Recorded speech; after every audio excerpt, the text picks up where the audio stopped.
Queensland's firefighters have been placed on high alert, with temperatures in the southeast of the state hitting record highs, with gusty northwesterly winds and the mercury rising to 42 degrees in some parts of the state.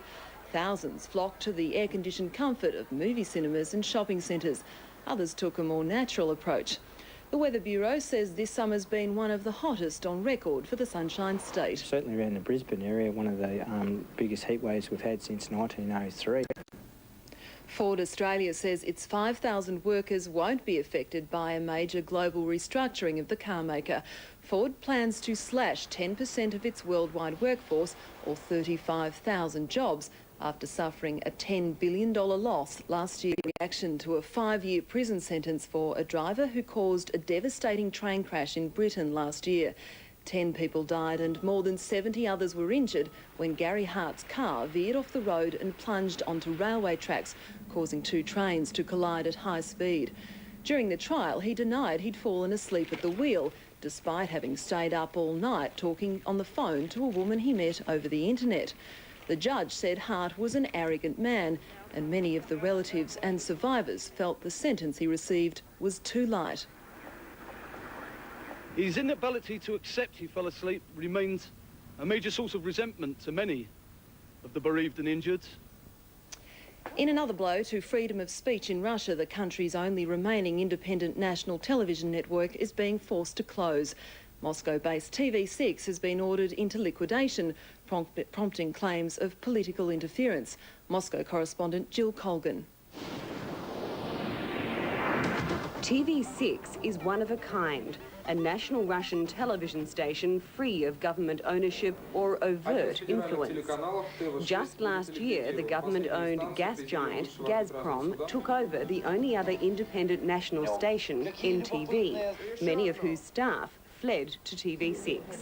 The new team helped turn around the network's failing finances, increasing ratings and doubling the advertising revenue. Much of 2001 showed the company books back in the black. But that was not enough to satisfy the Higher Arbitration Court of Russia, which ordered TV6 into liquidation, giving it 6 months to wind up. Station executives say they do not believe the court decision was based on the company's books, but was rather a political decision. The court completely ignored public opinion and the opinion of former President Yeltsin, who recently spoke for the preservation of the independent media. In his December visit to Russia, US Secretary of State Colin Powell urged Russian officials to give the station a fair hearing, saying that would best serve press freedom and the rule of law. TV6 executives say the network will remain on air for the time being, and they will not give up without a fight, insisting they'll go all the way to the European Court of Human Rights if necessary. ᵗᵗᵃ, ABC News, Moscow. Shakespeare's famous tragedy Macbeth has inspired a Spanish play that's one of the major international productions at the Sydney Festival. But while lovers of the bard will recognise themes of ambition, power and passion, they'll be hard-pushed to find much left of the original play. When actors sign on with Barcelona company La Fura del Bau, they can forget about star treatment. They are also the technicians, constantly packing and unpacking the sets and props. Performers like Vidi Vidal have staged their wild and sexy Macbeth throughout Europe and South America. Beer can collectors from around the world have arrived in Adelaide for a 2-day canathon. It's a hobby that's fast gaining momentum, but serious collectors need a big thirst and plenty of storage space. Stamps, coins and other collectibles pale into insignificance in the eyes of these collectors. They hoard anything associated with beer or soft drink. I know I haven't got that one. Yeah. Hang on to him, mate. All right, and I know I haven't got that one. More than 130 international and Australian collectors are in Adelaide for the 2-day 23rd annual swap meet. I started out just collecting cans, and then I went to tap tops and trays and glasses, and now I've got petrol bowsers, and I've got 15,000 cans. At these meets, collectors swap their way to a better collection. It's a growing hobby. It's a family hobby as well, and they're not all drinkers either. There's a lot of non-drinkers amongst us. Beer cans were launched in America in the 1930s, evolved through the war years, and the latest have a space-age shape. One rare can offered as a door prize today is valued at $200. You meet all kinds of people, and the greatest people in the world. Paid $1,000 for a can, so it was a special one that was on eBay, and I bought it. What's the best part of this particular hobby? Drinking the beer or collecting the cans? Collecting the cans and drinking the beer. So next time you're clearing out the shed, remember those old cans could be worth a small fortune. Graham Badger, ABC News, Adelaide. And that's ABC News for now. There'll be an update at 8:25, and Chris and I will join you again tomorrow night at 7. Until then, good night.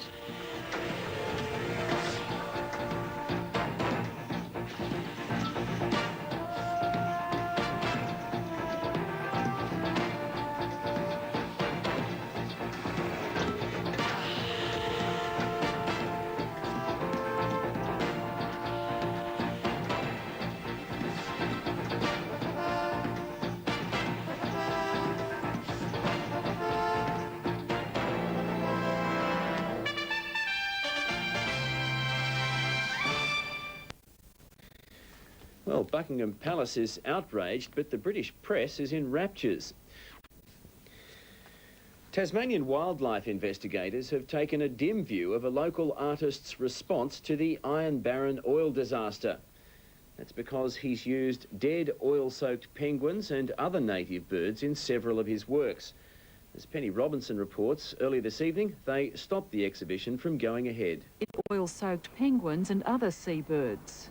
It is rather gruesome, but there's no way better to tell a story than to get those carcasses in there. Everyone, well, have I got a pointer for you? The towns of Chiltern and Beechworth in the northeast are holding their inaugural Celtic festival starting tomorrow, and they've sent me the practice chanter for people who play the bagpipes. Well, I suppose it saves space.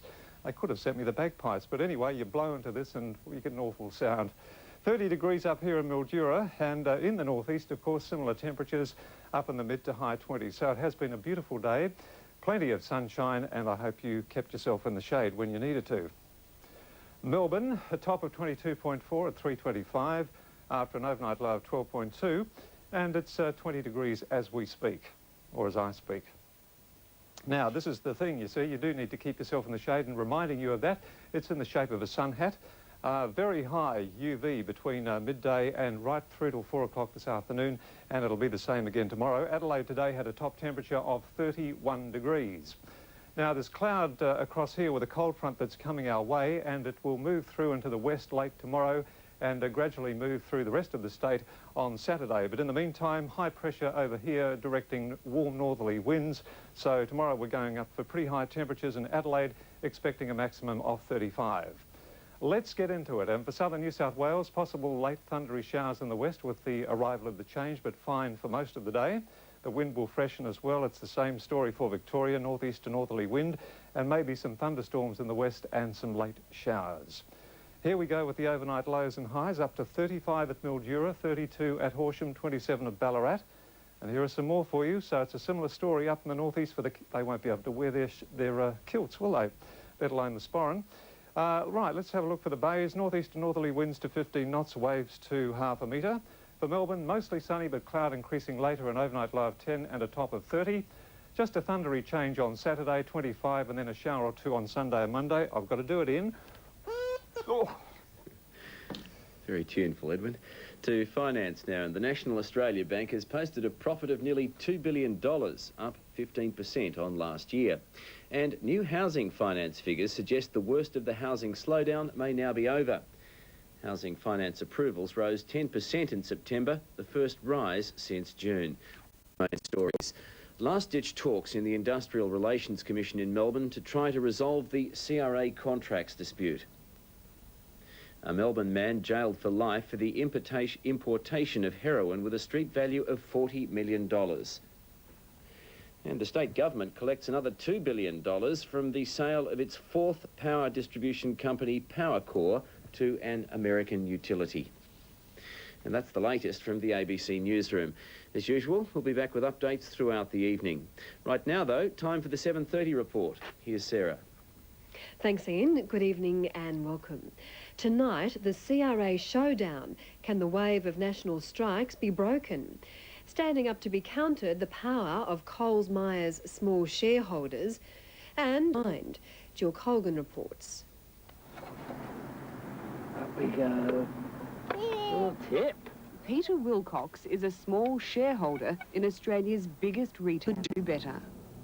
It appears that there's an $18 million loss suffered by ᵗᵃ, and that's my money.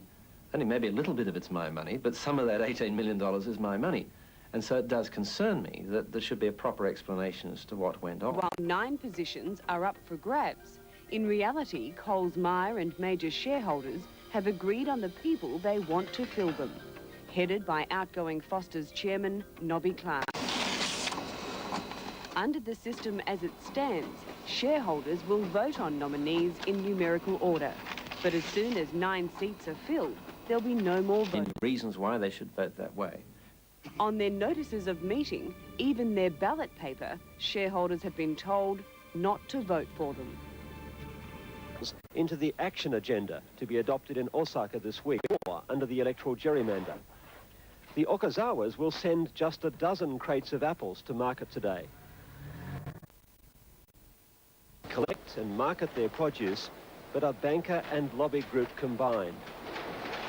With more financial clout than some APEC nations, Pinocchio has helped maintain decades of conservative government. West are facing a new threat as heroin floods their community and takes its toll on their young.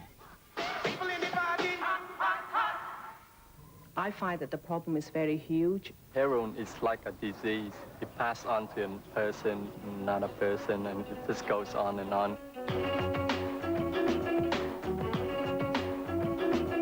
Located in one of the country's youth unemployment black spots, Cabramatta has replaced King's Cross as the primary centre of Australia's $4 billion heroin trade.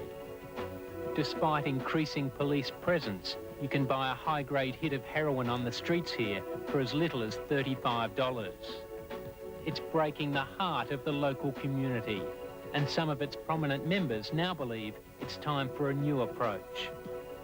To take the kids away from the street and put them in prison, to me, is not a solution. We need more money, more facility to help them. The strategy of targeting small-time street sellers has contributed to a 10-fold increase in the number of Vietnamese prisoners in New South Wales jails over the last 5 years. After Aboriginal people, the Vietnamese are now the biggest single ethnic group behind bars. Donation.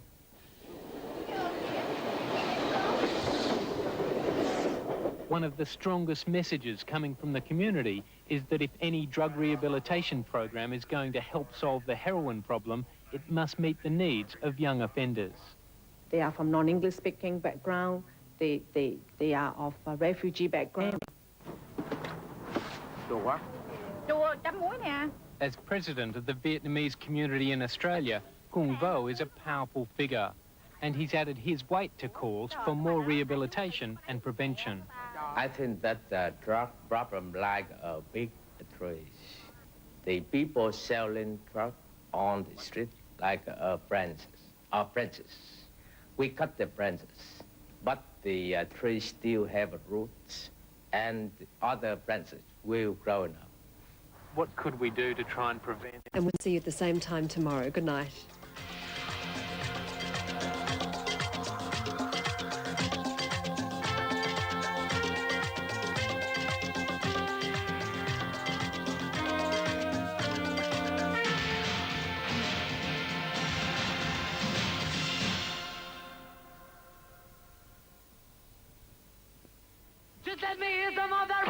Rock and roll, the 60s and the Beatles. 30 years after they first stormed the pop charts, the Fab Four are making a comeback. Siamese twins. This is the last day on which Dow and Gwen will walk together. With only one chance at survival. So the idea here would be to separate the two spines and give each one of the babies half of the sacrum. In a life-saving operation. Everybody's worried about them. Everybody. That would separate them forever. I think they do understand, and they just say, no, you know, don't let the doctors do that. An extraordinary special. Siamese twins, 8:30 tonight. ABC News. foreign correspondents worldwide. Journalists who specialize. News in depth, uninterrupted.